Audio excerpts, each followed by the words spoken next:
everyone interested in making this baby carrier, I have a pattern available for instant download from my website for $1. You will get a cut list along with the pattern for the front of the carrier, the one with the darts, all drawn out for you. So once you get your pattern and all the pieces cut out, I took the pocket and interfaced it. And I happen to have these strips of German interfacing due to my heirloom sewing, but really most interfacings will work here. You don't need anything fancy. The idea is to provide a bit of strength and stiffness to the pocket. And then I folded the pocket in half along that smaller 7-inch side, so now it measures 3.5 inches by 9 inches. And before sewing this down, I changed my thread to something fun.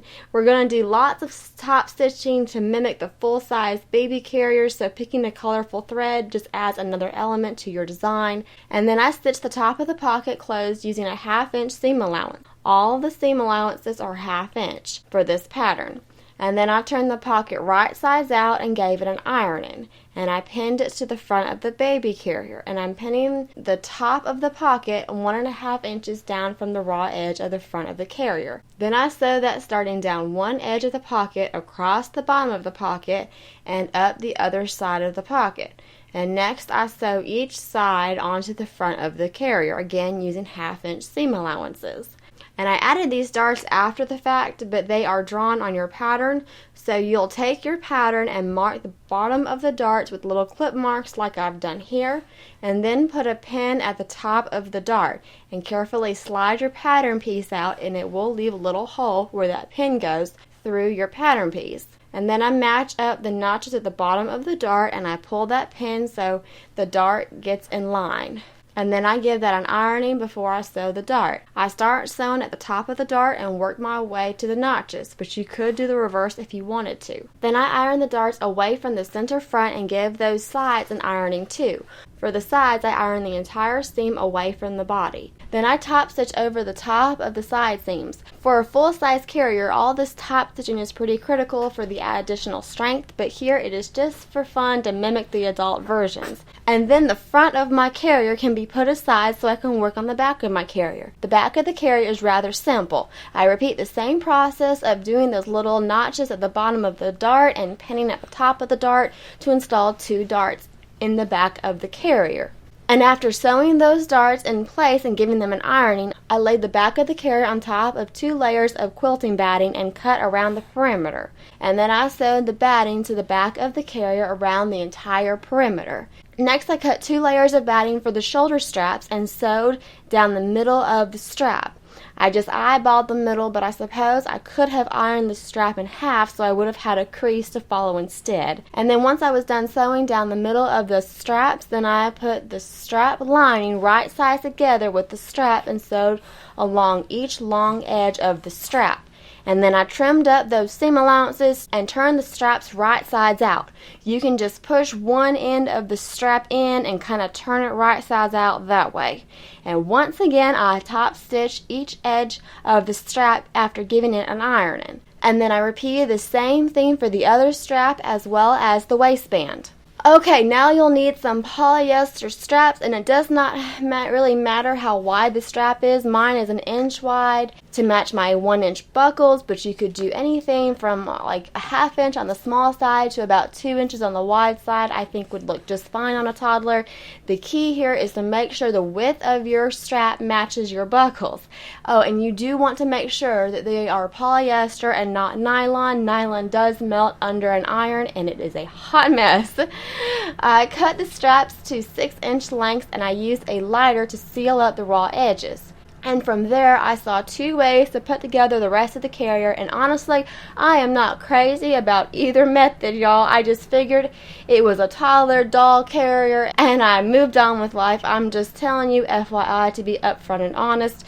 So the first method that I found involves taking the raw edges of the waistband and turning them under and then sticking a polyester strap through there and sewing on top of that. And I'm really sorry I did not realize that the camera had dropped down to this angle, but then I looped the buckles through those straps and I pulled out some polyester ribbon. I cut it to 4 inches in length, and this is 5/8 of an inch in width. And again, it does not matter too much on the width. Just make sure that your shoulder buckles can fit over the width. And I did seal them up with the lighters on the ends as well. I attached these 6.5 inches from the top of the strap and about 3/4 of an inch over. I sewed in a little X pattern to mimic the adult version. It's just something to have fun with, just to add another detail to your toddler's baby carrier. So I pinned the top of the shoulder straps at the corners of the front of the carrier, and then the bottom of the straps are 2 inches above the bottom of the carrier.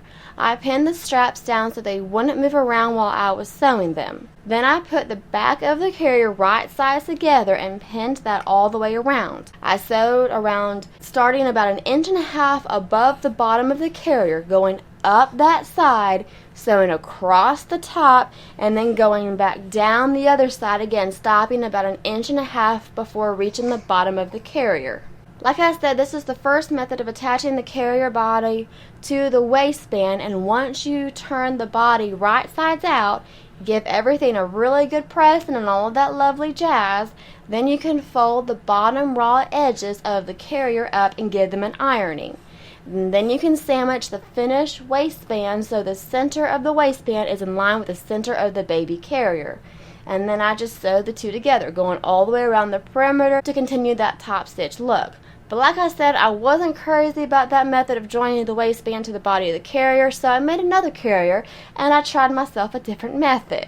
For method 2, I joined the body of the carrier the same way, pinning those straps down, putting the back of the carrier together with the front, right sides together, sewing around that perimeter minus the bottom of the carrier. And then I top stitched those edges. Then I pinned those polyester straps to the waistband and put the lining of the waistband right sides together and sewed around one side, across the bottom of the waistband, and up the other side.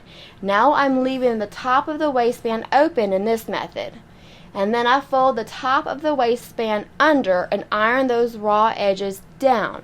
And then I sandwich the carrier into the waistband and I sew along the top of that waistband.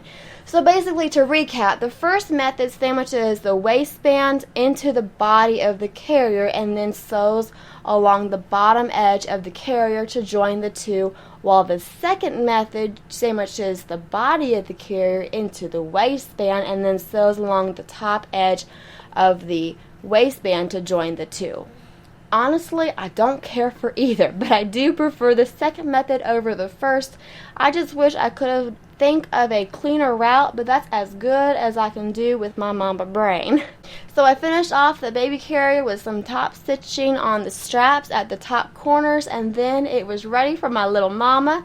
This doll is a little bit on the big size for this carrier, but it does fit, as you can see. She does this all the time. She wears this baby doll on the front as well on the back. However, the carrier is more designed for a doll of this size. Now, it will not fit an 18-inch doll. So when I was around 39 or 40 weeks along with Henry, I threw together this carrier. It is a hot mess, but it is just thrown together to get the job done, and it was super helpful when I was juggling a newborn and a toddler all on my own.